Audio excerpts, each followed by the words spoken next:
agora sobre tuberculose. Olha só, tuberculose, tema bastante cobrado. Nós temos a definição diagnóstica da tuberculose, que é bem tranquila. Olha só, a definição diagnóstica, gente, já foi cobrado demais nas provas. Que o PPD, Jamil, ele é um exame que é utilizado para o diagnóstico da tuberculose. Não.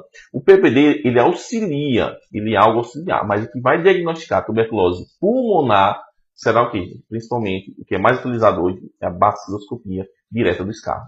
Então, se tivermos duas baciloscopias positivas, nós temos o diagnóstico de tuberculose. Se tivermos uma baciloscopia positiva e um raio-x ou um exame de imagem sugestivo, também confirma-se o caso de tuberculose.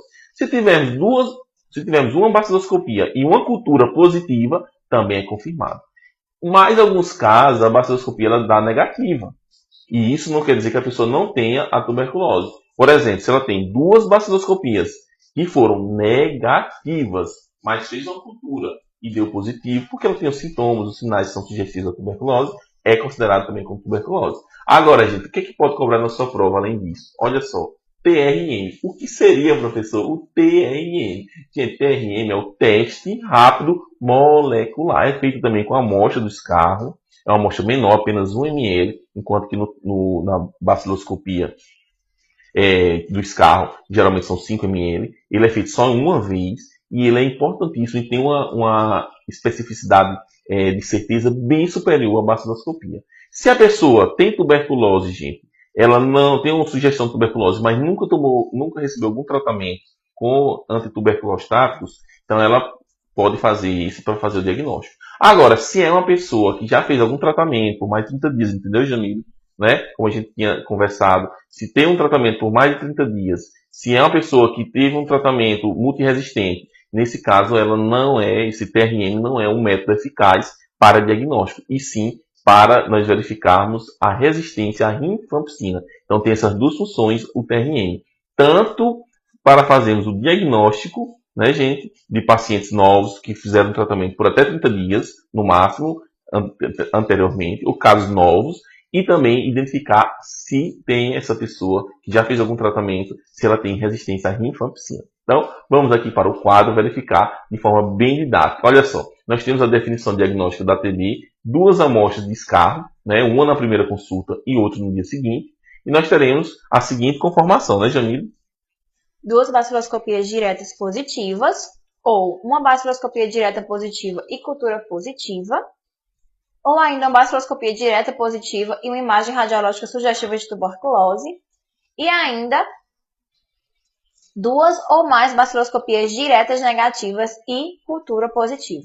Então são essas as situações. Aqui a gente não trouxe o TRM, que é novo, mas pode ser cobrado na sua prova. E o PPD, gente, ele não é um método para diagnosticar tuberculose ativa, e sim um método auxiliar. Então nós vamos verificar agora o PPD. O PPD, gente, ele é esse método auxiliar de diagnóstico da tuberculose.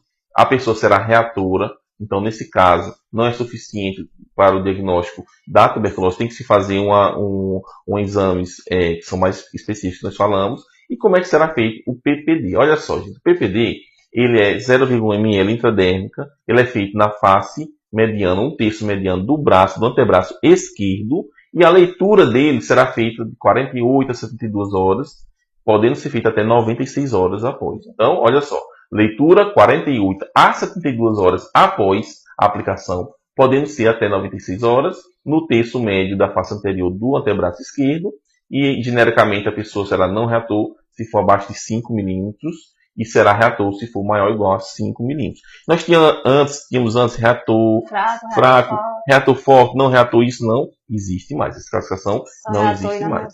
Então nós observamos aqui a forma que é feito o PPD. Bem simples, né? E nós temos ainda o tratamento da tuberculose. Olha só, que é o RISE, o famoso RISE. Rifampicina, aí nós temos isoniazida, pirazinamida e etambutol. Então esse é o tratamento feito para adolescentes e adultos. Para criança não tem etambutol, porque o etambutol é uma droga que pode causar nefrotoxicidade. Então não é indicada para crianças. Para criança é apenas rifampicina, isoniazida e pirazinamida no esquema básico. E essas 4 medicações para o adulto, elas juntam-se em um comprimido só, que é o que o pessoal chama de COX, e também nós temos chamado RISE. Então, olha só, gente.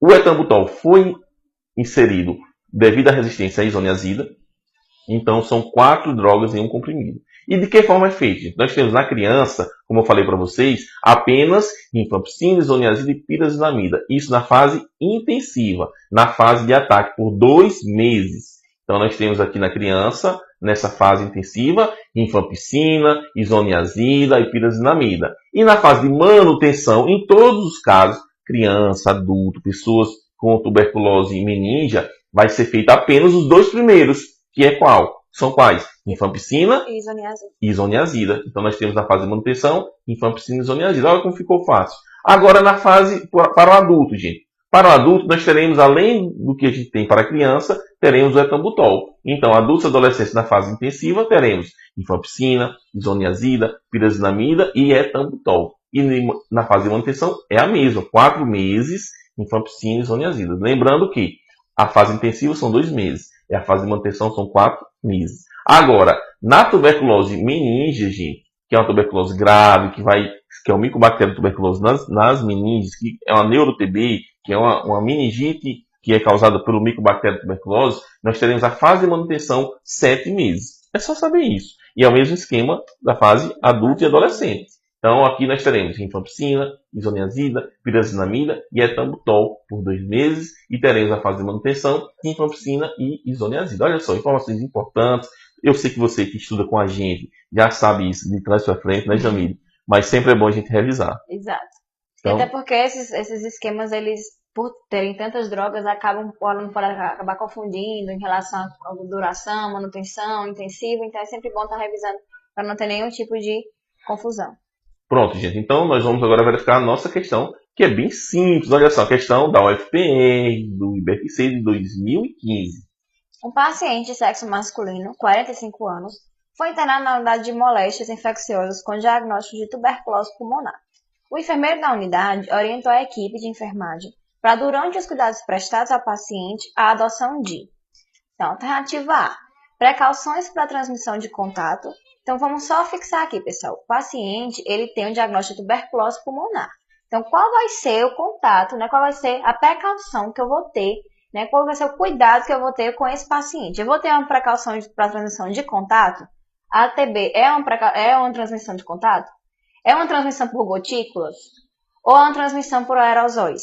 Então, a gente sabe que a alternativa correta vai ser a alternativa C, né? Que vão ser aquelas gotículas bem menores, aquelas gotículas bem menores, menores do que 5 micrômetros, né? Isso, então por isso precisa de todo o cuidado. Então tem que ter aquela utilização da máscara N95, que é a máscara que tem o filtro adequado para evitar que essas gotículas, que essas gotas minúsculas, elas passem.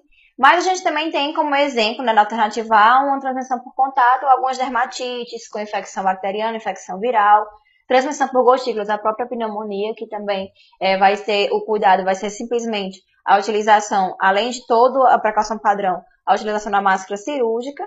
E a precaução padrão vai ser aquela que a gente vai estar utilizando para todos os pacientes, independente de saber se ele tem ou não qualquer tipo de infecção.